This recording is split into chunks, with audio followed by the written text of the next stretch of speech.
very warm welcome to you all, selected ladies and gentlemen, to the world's largest running webinar series, World Human Sciences and Management Conference 2021, organized by Center for Adivasi Research and Development in association with Indian Institute of Management, Sambalpur, and Central University of Odisha, Koraput. I'd like to thank for the mesmerizing support of Indian Institute of Management, Sambalpur, and Central University of Odisha, Koraput, the director, Professor Jaiswal, and the respective Vice Chancellor, Professor I. Rama Brahma, for their mesmerizing support and guidance to making this event successful. So today, we are going to discussing about the COVID crisis and schooling challenges, coping high time thinking and preparing about future. So today we have with us Professor Bich Hanh, the director of Vietnam H Light Trading and Service Company Limited. She promotes many art and aesthetic schools as a motivational speaker and teacher as well. Her endeavor project related to promoting online events made her different from others. Thank you for accepting our invitation and giving your prizeful time to discuss about your topic, that the COVID crisis and schooling challenges and coping high time thinking and preparing about the future. And today we have with us another important member of our partner, academic partner, Professor S.K. Palita, the Dean of Biodiversity, Central University of Odisha, Koraput. Professor Palita doesn't need any introduction. He has 35 years of teaching experience. He's in charge of today's program. And I'd like also thank to Professor Chandi Prasad Nanda, the convener, and also eminent logician and policy activist, Mr. Charudatta Panigrahi, for their kind support. Now I would like to invite the moderator of the session and our keen advisor, Professor S.K. Palita, to going for the introductory remark of today's session. Over to you, Professor Pali. Thank you so much. Thank you, Dr. Das. Good evening to all of you. All the members present in this webinar, convener Dr. Nanda, Dr. Charudatta Panigrahi, all esteemed members from Center of Adivasi Research and Development, as well as I am Sambalpur, Central University Odisha, all the delegates who are present. So I welcome all of you. At the outset, I also welcome you, Madam Professor Bich Hanh, to this August gathering, that is the webinar on COVID crisis and schooling challenges, coping high time thinking and preparing about future. I must say that it is a great initiative on the part of Center for Adivasi Research and Development, its organizers, and IIM Sambalpur and Central University Odisha, that in the crisis time, this team has come together to give some enlightenment to the academic fraternity and to the intelligentsia, that how to go forward in different policy making things. And on that, already some webinars have been conducted, and today we are going for this COVID crisis and schooling challenges. I think already a brief introduction of Madam has been given. I think we need to give some introduction about the topic itself. The world is involved in a global health emergency that is exacting enormous medical and economic tolls upon humanity. The SARS-CoV-2 that has caused the current COVID-19 pandemic has affected the whole world.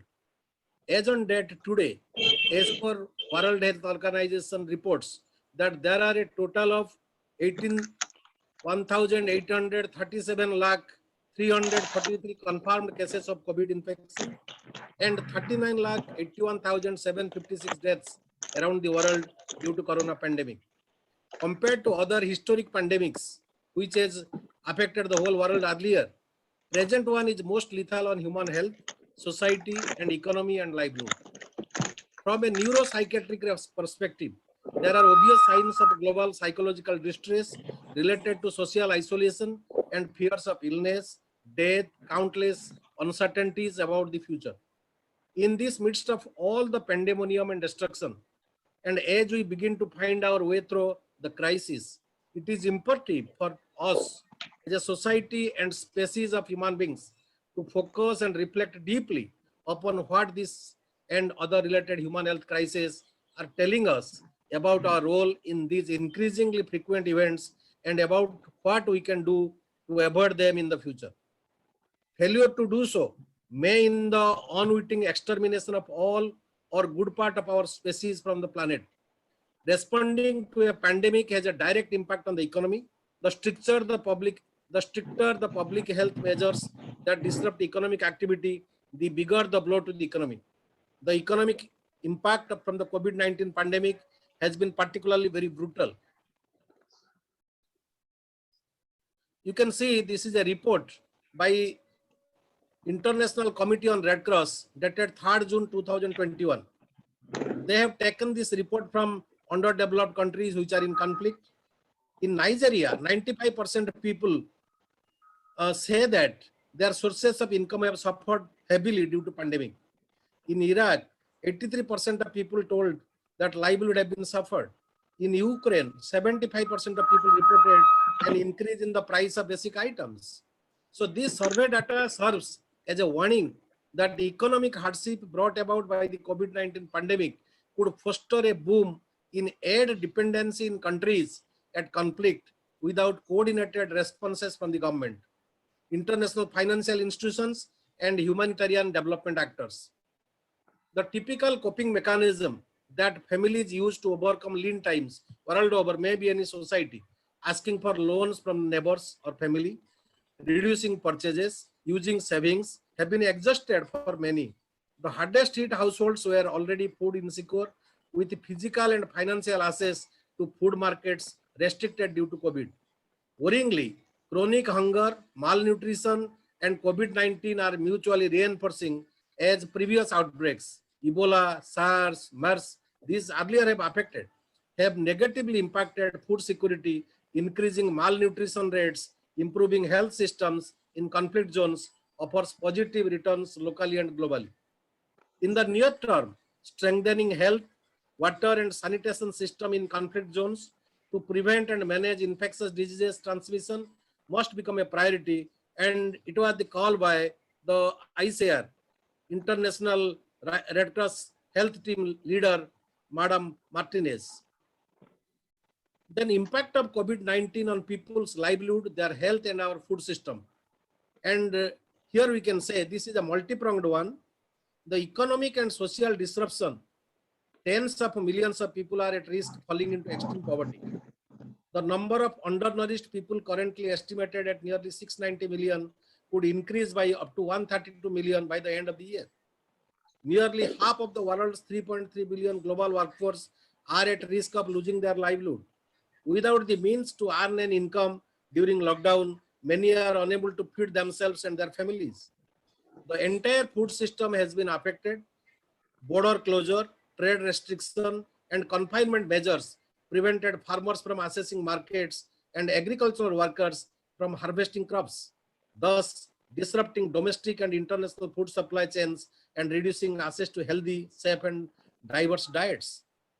Millions of agricultural workers, waged and self-employed, face high levels of working poverty, malnutrition, and poor health, and suffer from a lack of safety and labor protection as well as other types of abuses. Then now it is the time for global solidarity and support, especially with the most vulnerable in our societies, particularly in the emerging and developing world.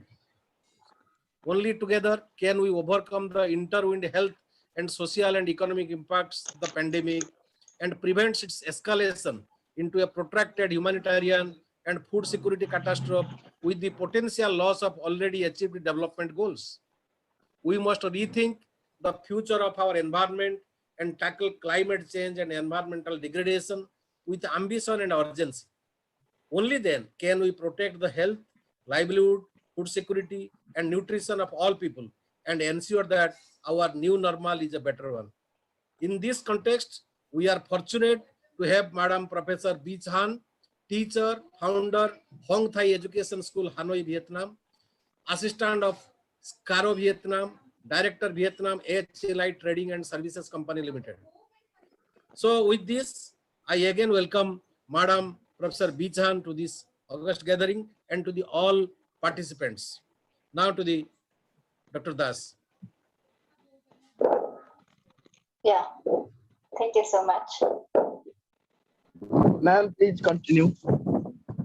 Madam, please. Yes, I'm here.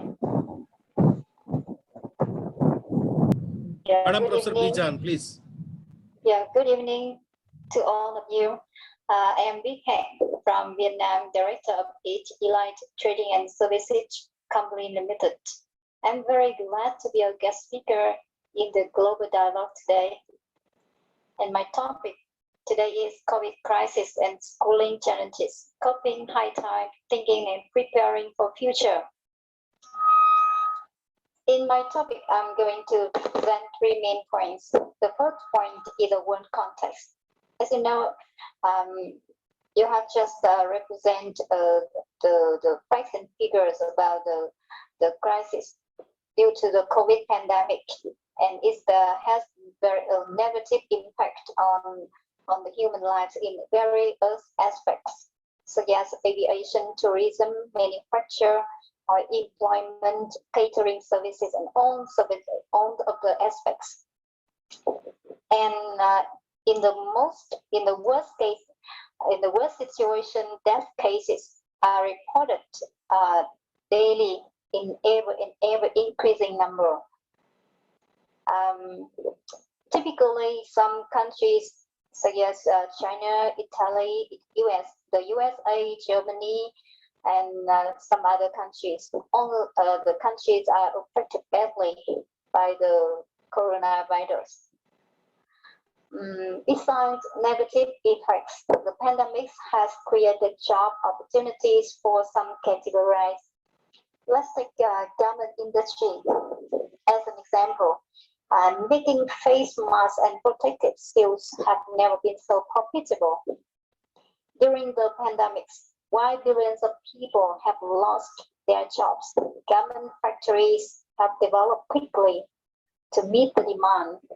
Furthermore, selling health insurance also has earned much more than ever before, because the number of people buying insurance has increased considerably. I can show you some of the picture.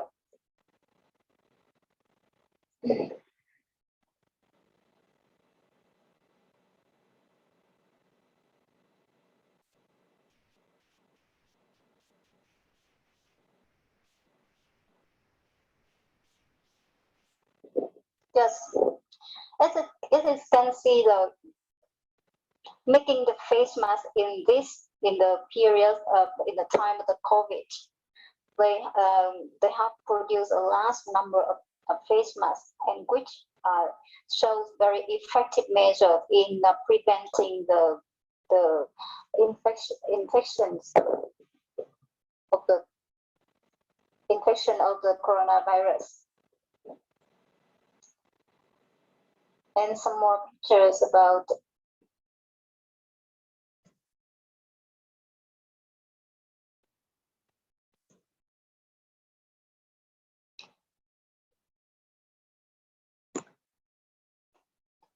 and some of the picture about the protective suits, which is very, very effective in preventing the coronaviruses.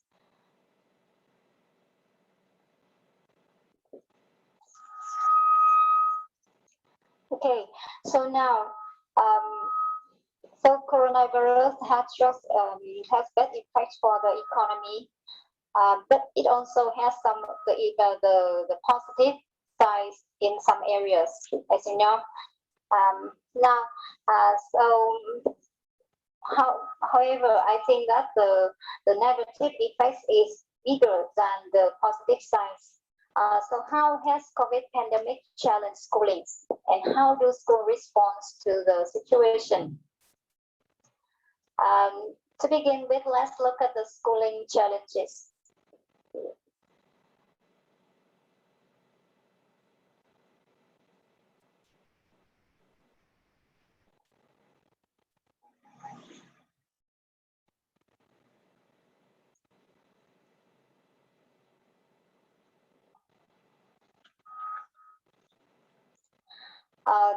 Coronavirus threaten anybody's life regardless of their age, nationality, gender, races, because people get affected through the close contacts. Educational institutions are crowded places, so it is a good environment for contagion. If offline study goes on, it means the rate of infected patients increase, and in the worst situation, death is unavoidable. If educational institutions suspend offline study, it does not only affect students' progress, but also teachers' employment, especially some of the foreign teachers. For example, in Vietnam, some of them had a problem during the COVID time because of the centers stopped working during that time. That is a big challenge.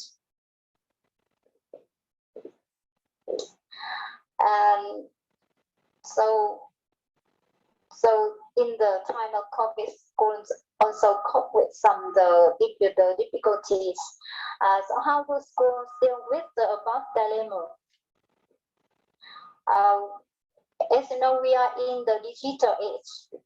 That's why we take advantage of informatic technology in learning, which contributes considerable benefits. Several apps and websites like Zoom, Google Meet, Microsoft Teams, etc. are used for online teaching and studying. In this way, schooling is not only uninterrupted, but also reduces personal contacts. As a result, the pandemic prevention is made full use of. What is more, offline studies continues when certain areas are in safe condition, but still apply preventive measures such as checking body temperature, washing hands, wearing face masks, and social distancing. I will show you some of the image of during in some of the safe areas.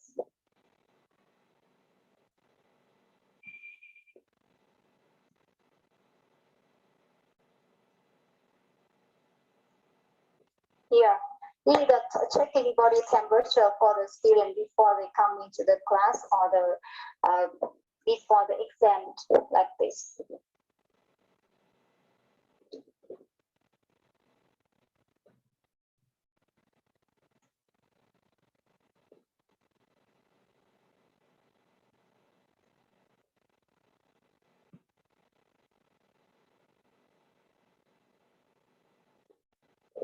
And here in the class, there are sometimes they have to wear the face mask and stay and keep sitting a bit far from each other.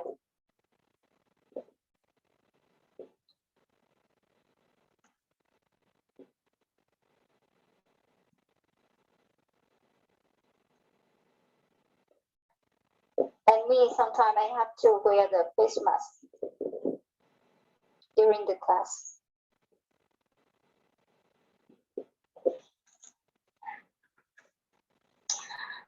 So Vietnam has applied such strategies for own level of education. In addition, some educational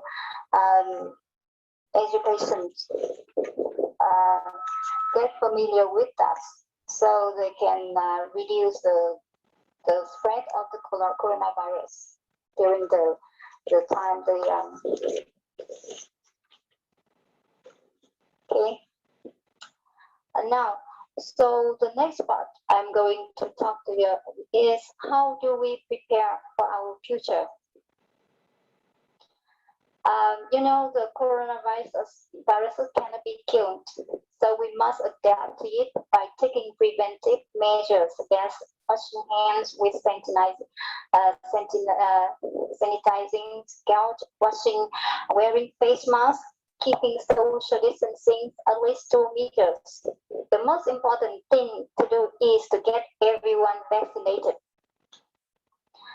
Organizations as well as governments all around the world join hands to prevent the spread of coronaviruses. It is recommended that governments might raise funds to refurbish educational institutions that are in poor hygiene condition to keep these places clean and safe.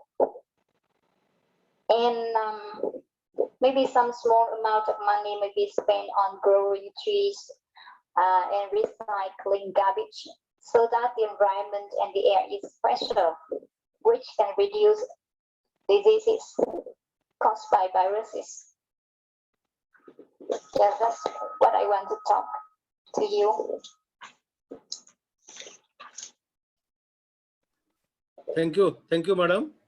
Now, many thanks for your this discussion and presentation. Madam, I have something to know from you. What about the present status of Vietnam in managing the COVID crisis? Yes. Whether the rate of infection has declined, what about the death rate, and what is the status at present? The death rate? Yes, at present, what is the status? At present, there are about 60 cases of death. Only? Yeah. Okay. That means things have come to a normalcy almost in Vietnam. Almost a normal condition has come. That means COVID management is such that your country is now in a better condition to manage it. Could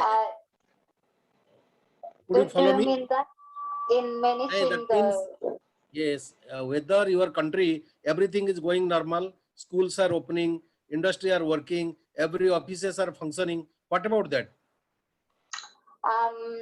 For the school in Vietnam, we close sometime for in the infected areas, but in the safer area we still open.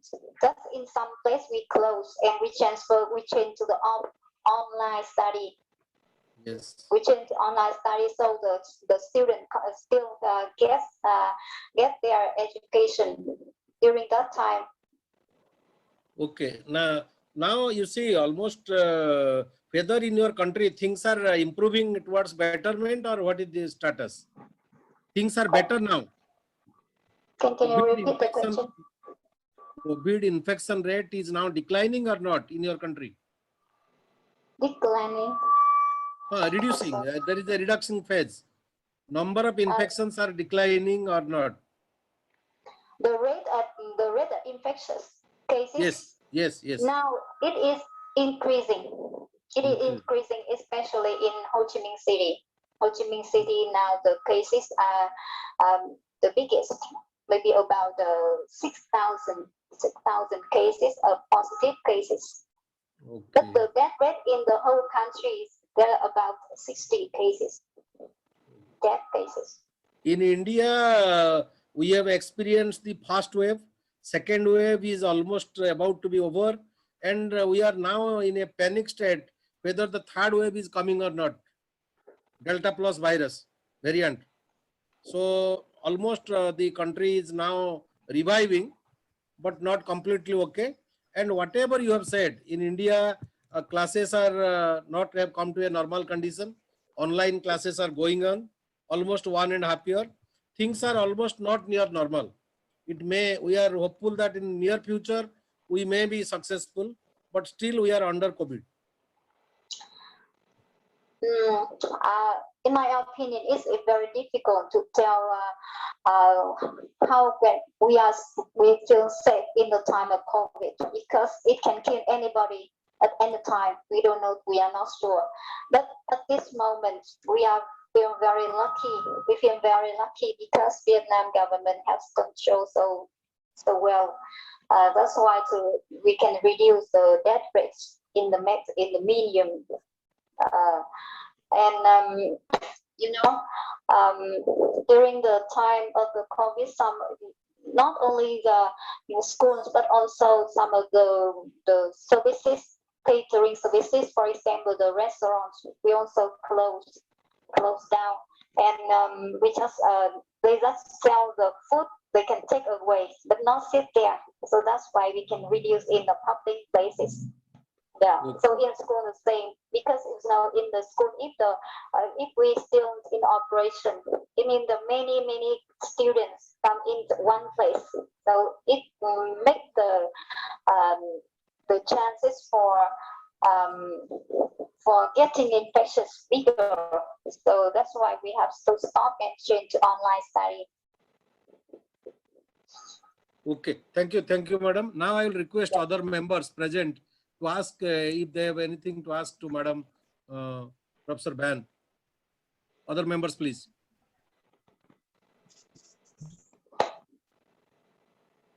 Madam Bich, do you expect the future of schools are in safe mode and the future of child is in safe hands? Yeah, I can get it. Can you repeat the question? Please repeat. Do you believe the kids? Do you believe the kid future is in safe hands related to this coronavirus? What extent the Vietnam government is doing for the better future and better upliftment of the students, particularly? For the future? Madam, he asked the future that of what about students. the steps? Government has what steps taken? Yes. Because of the accents, I cannot get it. So if you can you type down in the chat box so I can read the question? Madam, he asks, what about the government steps taking regarding relation to health of the students in the schools, colleges? What are the steps taken by government of Vietnam? For the health for the students. Yes. Yeah, for the students, when they start the school, we have to check the test, the COVID. We have the test for the students. We check the body temperatures before they come into the class, and in front of the class, we have a bottle of hand sanitizers, and in the future, all the students maybe get vaccinated. Madam, I have one question. What about the vaccination status in Vietnam? Vaccination. Vaccination. Vaccine. Vaccinism. Now we have imported some kinds of vaccines from Europe, from USA, and from Russia and Vietnam. In the future, we are going to produce. We are going to produce successfully vaccine made in Vietnam for all the people, because at this moment only the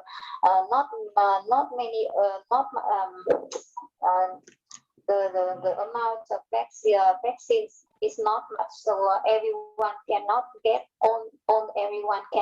the vaccine. So in the future, Vietnam, after several months more, we have the vaccine made by ourselves, made in Vietnam, so everyone can get vaccinated. Whether government is supporting a vaccination program or users have to pay huge money for getting vaccination. Whether government of Vietnam gives in subsidy or in a lower rate for the vaccine, or vaccine cost is very high. At the moment, the government give the free vaccines for everyone. It's good. Okay. Yeah, but you see there are some organization or enterprises, they raise some money to support for the vaccines. Okay. Any other question? Any question, please?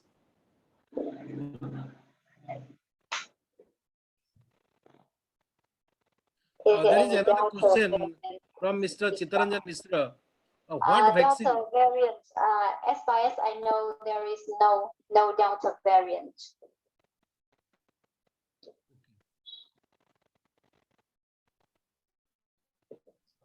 Either variant is either kids in the school. For the kids, they are the top groups of protection. So in case we feel not safe, the kids still stay at home and get online study until we until we can control everything. We can save so the children can be sent to school.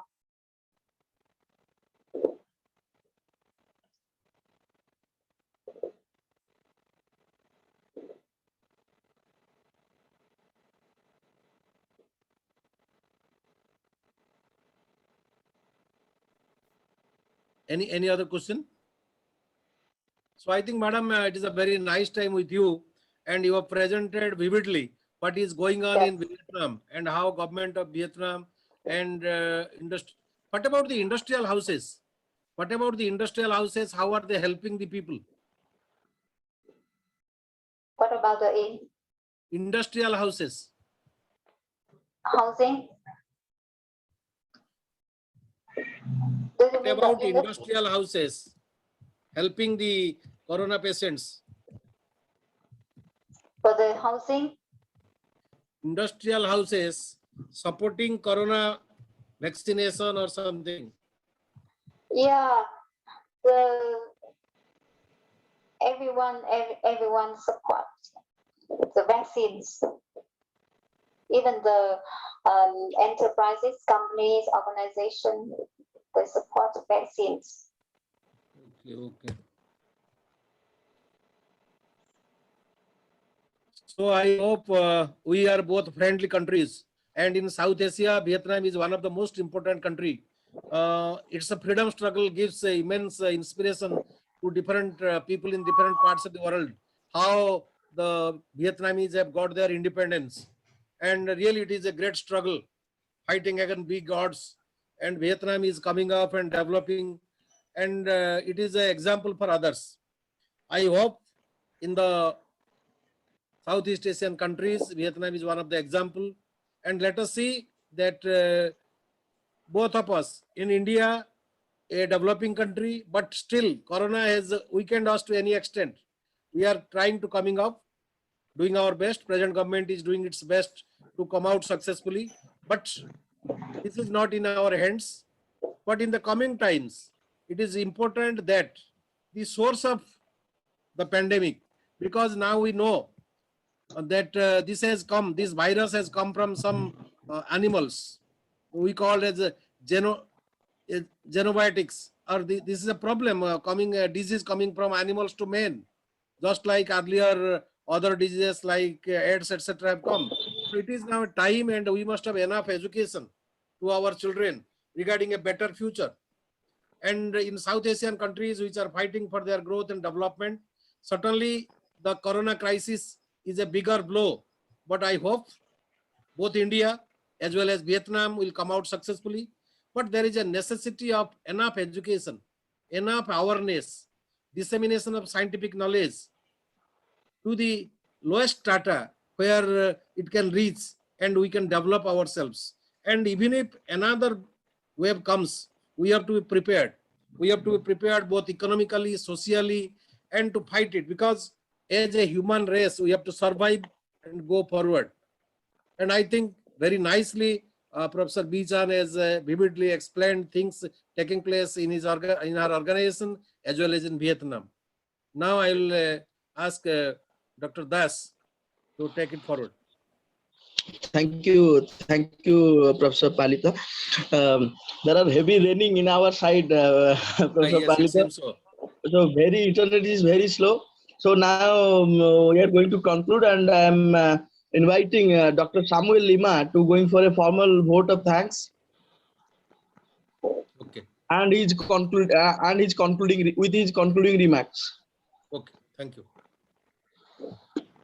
Over to Professor Lima. Thank you so much, Professor Bich Hanh and Professor Yes, welcome. Palit for your valuable time with us. Really, it is a very thought-provoking speech, and the topic is really the need of the hour. And we are really verging in the second variant of the COVID crisis.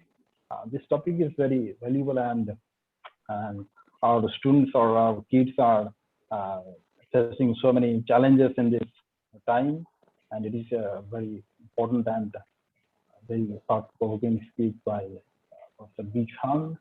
The title of this presentation was COVID crisis and schooling challenges, coping high time thinking and preparing about future. And we are really thinking about this is the crisis verging all over the world, and we are also challenging in this field. And really, I'm thankful to Bich Hanh, who are joining us all the way from Vietnam. And also, I'm thankful to Professor Sharad Kumar Palit for your introductory remarks, and I'm really thankful to you, Professor Palita, for joining us and being with us, giving us your valuable time from your busy schedule.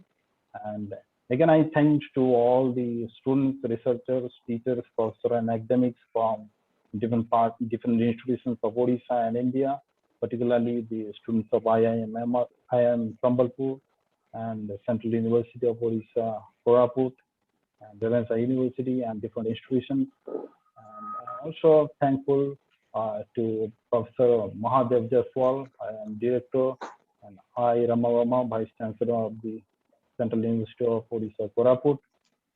And also I'm thankful to Chandiprasad Nanda and Charudat Panigai, the conveners of this meeting. And also I am thankful to the coordinators, Subham Das, Kamal Prasad Manti, Ghanshyam Giri, Rudranarayan Das, Chinmay Kumar Sau. And also I'm thankful to all the participants or viewers in the social networking sites, particularly YouTube, Twitter, and also those who are joined us in this Zoom meeting. And also I'm finally thankful to Dr. Vikram Kesari Jana. He is the key person behind all these things, the director of the Center for ADIVASI Research and Development, Odisha. And thanks to all the participants in this meeting. And thanks for your time here. Thanks to all. Thanks for being with us. Thank you to all.